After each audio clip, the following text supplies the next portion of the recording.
Now, Mark, I know you got something to say about confidential computing almost all the time, but I was hoping you could explain a little bit about what is confidential computing to the audience. So the idea with confidential computing is that you have a piece of hardware that creates what's called a trusted execution environment, or TEE.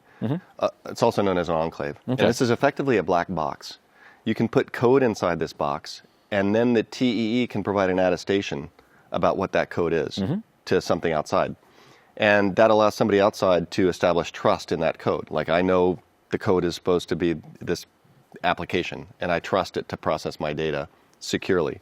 So I'm going to give that code a secret that allows it to decrypt data in the enclave and then process it. Because it's inside the enclave, protected by hardware, nothing outside can see that data or tamper with it. And that includes people with physical access to the server administrator, the hypervisor, the administrator of an application. Nobody has ability to get access to that data in a way that that code doesn't allow. And so it's really kind of the ultimate in data protection. And so confidential computing has been something we've been working on for a while in Azure. And so we were the first to have confidential computing virtual machine capabilities with SGX a few years ago. We were also the first to come out with confidential virtual machines where you can run a whole operating system, Linux or Windows, inside of a trusted execution environment.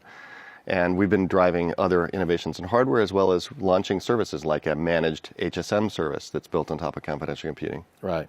Now, we've talked about this a little bit before, but this is something that's called the Confidential Consortium Framework, and that's an open source project. Can you tell me a little bit about how that fits into all of this? So CCF's idea we had several years ago, and the idea is inspired by looking at permissionless blockchain technology, networks, and what they're trying to accomplish.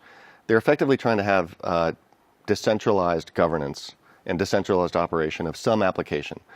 And the problem with them is that they're typically very inefficient in terms of their consensus algorithms and the amount of computation you got to throw to get consensus and to have security.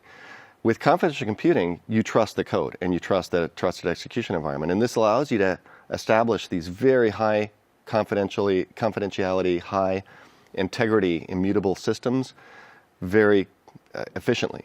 And so confidential consortium framework is the idea that you can leverage trusted execution environments and create a decentralized network where you can have one enclave running the application. I can have another enclave running an application. Our enclaves establish trust in each other in the same way that I talked about. Like you attest to mine, this is the piece of code I'm running, mine attests to yours, this is the piece of code I'm running. They establish trust, and then they can share secrets that allow them to run an application and protect the data that application is processing.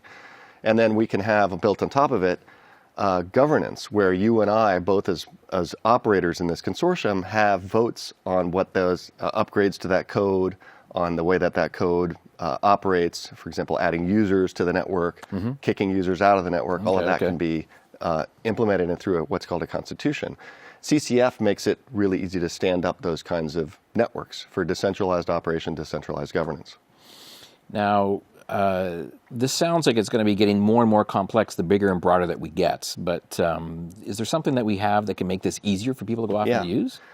Great question, because one of the things that we've seen is a ton of interest in this, but the challenges with this is managing the hardware and managing the CCF code itself. So people have been asking us for a managed version of CCF, where we stand up the servers and we deploy the CCF codes into it, but you still get all the other characteristics. You deploy the application to it, you get the governance of the application, you get the immutability that CCF provides and the confidentiality it provides. We don't have access to the data that the CCF network or application is processing. But you don't have to worry about the operational concerns. The cool thing about this is you can think of it as centralized operation with decentralized trust. Like, we're operating it, but you only have to trust the trusted execution environment and the code, not us, effectively. And is this something that we are now being able to offer up to customers as we speak? It's available? This managed service is in preview form, private preview form. So we've got customers that are kicking the tires on it. Now, we're making things simpler with the managed service, but does that mean that customers now have to go and write their applications differently or have different considerations that they have to worry about? Well, so the nice thing about this is that unlike those permissionless blockchain networks I mentioned that require you to write and like specialized languages like Solidity in the case of Ethereum, CCF doesn't have, it's agnostic to what language or frameworks you're using yourself. So you could write your code, your application in Go or Python or JavaScript. It doesn't matter. You just write your logic the way you want to write it, interface with the CCF framework to write records to the ledger, set confidentiality rules on it, and so on. And you're off and running. Awesome stuff. Now, this is going to be an opportune time to be able to put your money where your mouth is. You got a demo you can show us? I do. Let's take a look. Let's switch that. So first thing I'm showing here is the creation of a network where we're going to have two users. Let's just call them Rick and Mark. Right on. That we're going to add to the network. And we each have our own keys that allow us to participate in the governance of the network. So we've got the network here. And now the first thing we're going to do is deploy an application to it. And because this is under governance, we both have to agree to that code, that application. And so you're going to vote. Now I'm going to vote. And only when both of our votes are accepted does the deployment get approved and CCF take it. Now the next thing we're going to do is propose that we're going to add an account to this or user to this. You vote, I vote, and now we have a user added to the network. And this is a simple banking network with accounts that allow users to transact with one another in a confidential, immutable way. We're going to create 2 bank accounts. And then we're going to deposit $100 to account 1. And that user is doing it themselves. And so everything that we just saw happened, completely immutable, completely confidential. Now, I appreciate getting $100 from you, which is perfect. But do you have any other modes that we can talk about here for some other examples? Yeah, so CCF, the cool thing about it is you can leverage it in different modes depending on what you're looking for. One example of an application that we deployed, that we launched earlier this year is Azure Confidential Ledger, ACL, which is built on top of CCF. And ACL lets you write records that are immutable to a CCF ledger with confidentiality on top of them. So if you have some very high risk or highly sensitive logs that you want written and stored, you can leverage ACL for that. And that's an example of centralized operation. It's being operated by us with centralized governance. You're governing it yourself. But you're getting this kind of really cool properties out of it, the immutability and the confidentiality. But CCF shines in the consortium scenarios like one that we just saw. A great example of a consortium scenario might be the metaverse and NFTs on a metaverse, where you've got multiple game publishers that want to participate in an NFT marketplace together and allow their users to share NFTs with one another. Yet no one party controls it. They can stand up a managed CCF application to game publishers, you and me. We can manage the governance of the NFT application.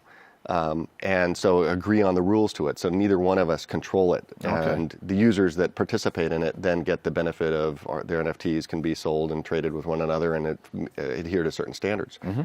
And then the other kind of scenario is fully decentralized, operations with fully decentralized governance. So take that example of metaverse. Another example might be decentralized identities, where you want nobody to have control over the operations. You don't want to put it all in Azure. You want some that are on-prem or in other clouds. You can deploy CCF nodes that participate in the application in the network in these other environments. And now no one operator has control of the availability of the service, and you get the decentralized governance that you get with CCF.